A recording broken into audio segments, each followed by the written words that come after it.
You also want to create a space where you feel like you're not stifling your conscience and a space where you're growing.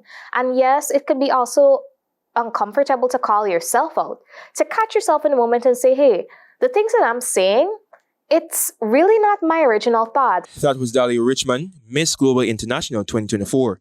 To mark International Women's Day, which will be observed on Saturday, March 8, 2025, under the theme, Accelerating Action, the passionate beauty queen stated in an exclusive interview with Nightly News that it is disheartening to see gender stereotypes in society. The theme for International Women's Day for 2025 is centered directly towards connecting and sharing information.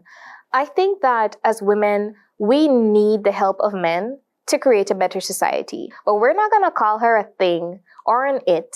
We're going to call her by her name, or we're not going to address her at all. I think that it's those small steps as a society that changes the culture a little bit by a little bit. Richmond, an entrepreneur and human rights advocate, called for more sensitization about sexual reproductive health because there are times when some males and females make condescending remarks about women who menstruate. She contended that this should be instilled both at home and at school. Instead of allowing them to say derogatory things or run away with concepts that are not true, like for instance, a period is nasty, whereas a period is a natural part of the reproductive process. If our parents never, or our mothers rather, never had periods, then we wouldn't be born. The 2024 Miss Global International Queen is constantly on a mission to advance holistic education and gender equality, locally through her initiative Youth Development Guyana, which was birthed in 2018.